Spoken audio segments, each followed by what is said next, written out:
Yo, what one people? Okay, so we've been talking a little bit lately about Mr. Joe Rogan, the whole N-word controversy, where he's a racist, not this, that, and the other. And I came across this video. It's called, I actually came across this video a while ago, but it seemed like maybe this is an appropriate time to check it out. It's called Conversations, part one of conversations that black men aren't ready to have. I guess it's a TikTok compilation of videos that black men are not ready to have. So we've been talking about race. I guess we're going to talk a little bit more about race. But these are conversations that black men are not ready to have. I am a man who is black. So all these conversations that I am not ready to have, I guess we're about to find out. Well, if you're watching this video, it means one or two things. Either I am ready for these conversations, or I'm not ready for these conversations, but I figured it just needs to go up anyway. Anyway, let's press play and see what these conversations got to say. I understand that preferences is real prevalent now, and outside of your race, dating is very common, and I think that's amazing. I think we're growing. But the moment that a black man who's trying to pursue me tells me that he doesn't date black women, I'm completely uninterested in you, and I don't like you as a person. So I talked a little bit about a while ago as well, but yeah, like I feel like, I mean, it's a TikTok video, so you can't get everything out in there. I appreciate that, but yeah, I feel like there's a lot to that whole thing about when you hear guys or black guys or any guy really, but it just, I don't know, just seems to be a lot of black guys these days. Anyway, when they say things like they don't date black women or they don't like black women, it's fine to date a white woman or an Asian woman, love who you love. When it comes down to it, if you fall in love with somebody, it doesn't matter what skin color they are, what ethnicity they are, that doesn't matter. But if you are actively saying things like, I do not, you have some kind of disdain towards black women, and you're a black man yourself, yeah, I feel like there's a lot of insecurity in there that just needs to be dealt with, a lot of past trauma that needs to be dealt with. And, I know when I've come across women who said things like, white women who said things like, they only date black guys. There's a thing inside you that kind of goes, it's like it's just not. It's not a compliment some people think it is, and I guess the same way around. Where if a black guy comes to a white woman and says, "Oh yeah, I don't date black girls, only date white girls," it's not the compliment you think it is, because you're effectively saying that you don't even to the person you're trying to date, the white person that you're trying to date. It effectively says when you don't see them as a person, you see them as a thing that you've decided that their skin color represents, and yeah, there's a lot in there that's like, nah, you need to work on yourself. You need to figure out what's going on, whatever, trauma, whatever you've been through, whatever therapy or counseling you need, you need to take care of that, because it's not the compliment you think it is. Black men, especially on the internet, saying that we love black women, when what we actually mean is we love black women we're attracted to, that we desire, or that reciprocate our desire. But when they fulfilled whatever need we had, when they're done fighting for us and taking care of us, we're one of the first ones to throw them under the bus, to criticize them, to harass them, to assault and kill them, to not believe them. And I know some of you are probably thinking, well, I didn't hurt her, I didn't know her. Not all black men are like that bullshit. We are all to blame. Every time that we've catcalled or harassed a black woman or stood by and watched, every time that we've lied to, cheated on, demeaned, slut-shamed, ridiculed, called them aggressive or over-dramatic. You know what? Yeah, that's a tough one, because what you said was true.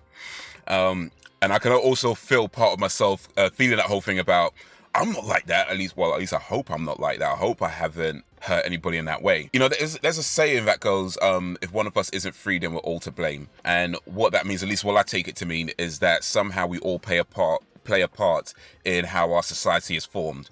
So it's not enough to just say, well, I'm not like that, if we're not doing anything about those things, when we see it, or when it comes up, or when people say things. Yeah, it's that's a tough one. That's a tough one, because it's like, you want to be that, no, that's not me, or it's not all guys. But then it's like, well, is it really? Like, you kind of, take a step back, look inwards, be honest with yourself. Like, maybe, I wasn't the one, I don't know, pushing somebody off a bus or insulting somebody or this, that, and the other. But have I always stood up when it's happened? You know what I mean? So it's little things that contribute. And I don't say this to be like, we all need to like live in shame and this, that, and the other. But I do think we all need to self-reflect on ourselves about what it is that we do, because it's very easy to be like, It's those things. It's those people. It's their problem. I'm not one of. I'm not doing that. I'm the good guy. It's those people over there. And of course, nobody wants to get involved. Nobody wants to get hurt. Nobody wants to get. I totally understand that. I'm not encouraging people to get into violent situations, but I'm just trying to make an example that ultimately, like, everything that happens in our society, we live in this society, and we somehow, whether in a small way or a big way, contribute to how that turns out. So yeah, it's not enough to just be like, it's those guys over there. It's like, okay, is there something I could say? Is there something I can do? And even if it is just like tweeting about it, it's something. So yeah, that's a tough one. That's a tough one. A lot of men don't understand that they are the one that pulls that out of us. We can't just get up and say, I'm gonna be submissive to him and him and him. She has to see leadership in you. She has to see that you're able to protect her. She has to see that you walk in your own. She has to see kingmanship in you for her to be submissive. And you don't have to have a lot of money. You don't have to be a boss. You don't have to be any of those. You gotta walk in your own leadership. Even though this is not your fault, do black men get more attention in civil rights movements because they are men the same way white women get more attention in women's rights movements because they are white? Yes. We think that we should be the leaders of the black community without actually taking responsibility for negative things that happen within the black community. We offer that it is everyone else's fault that things don't work, but ours. Let me pause for a second. There's a lot of those last few videos, and I might need to think about some of those ones as well to have a full opinion. But I mean, certainly there are things that I've personally seen people do where it's not acknowledging other people's problems fully, and or diminishing other people's problems to maybe emphasize your own. And it shouldn't be about who has it worse. Everybody has some kind of issue that they go with, regardless of skin color, of course. But when you see people who are going through problems in regards to whether it's a race or any kind of discrimination, and that those same people are diminishing other people's problems based on a discrimination, some form of discrimination. It's like, bro, come on.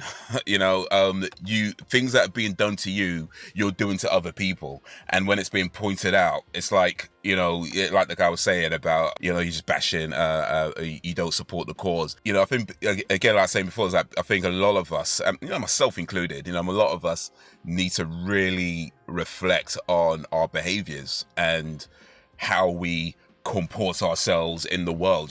What kind of energies are we putting out? What kind of messages are we putting out? What are we really saying? If you're genuinely about fairness and equality, are your actions working towards that, or they're just working towards another form of oppression that just favors you this time round? We really need to actually take a step back, allow for critical thinking, allow for ourselves to be criticized in terms of, because we're not all going to get it right, and sometimes we're going to do things that we maybe think is the right thing to do, but it turns out it isn't. And we all need to be open to the idea that somebody else who can point it out, let us know that we're doing something wrong, and then think about it like, okay, actually, maybe this isn't the best course of action and we need to figure out something else out. But we let our egos get in the way, right? We let our egos kind of take lead, and then rather than just admitting something that we're doing something wrong, it's like, oh no, you're the problem, you're the problem, you're the problem. So yeah, I think self-reflection might be the theme of this video. When you submit to somebody equally, first thing you have to realize is, as a black man, you are not superior to your woman. You are equal to your woman. You can cohesively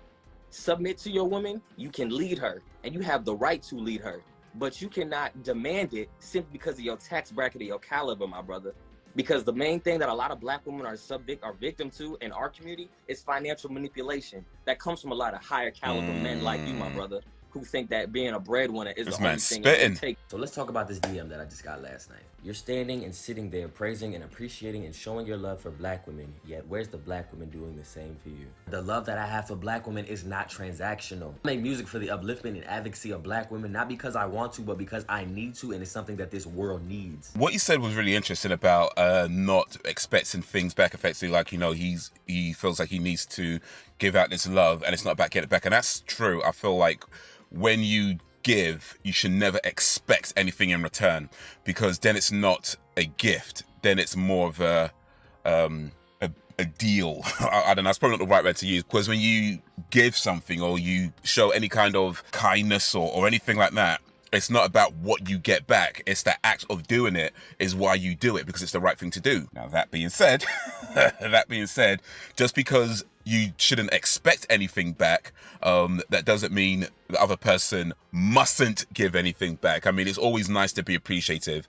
You don't have to be appreciative. That is your choice, of course, but it's still a nice thing to do, to appreciate the things that have been done for you, even if they are just basic things, even if they are just the things that they're just supposed to do anyway. You know, it's always nice to show appreciation and let people know that you value them as an individual, as a person, and the things that they do, even if you don't. In fact, especially I'd say that you don't have to. The fact that you don't have to do it and you do it anyway speaks volumes. So yeah, when you do something nice for somebody, yeah, you should not expect anything back. It's not about that, but at the same time, let's be real here. It's still nice to get something back. So it's always nice to feel that what you're doing means something. So yeah, so there's two sides to every coin. A question for black women. Why do you think that black men look outside of their race to find a partner? Why are you asking a black woman why y'all choose to date outside your motherfucking race? How about you ask some other men that? Why don't you ask other black men, yo, dog, why we keep dating outside of our race? Why do we keep putting blame on black women for why we don't date black women? How come we never hold ourselves accountable to the bullshit that we put black women through that causes them to react in the ways that we don't like because they are sick of our bullshit behavior? Why don't we ever ask that question? Real talk. It is not a black Real woman's talk. responsibility to tell a man why the fuck he is doing what the fuck he is doing. That ain't none of their business. All right.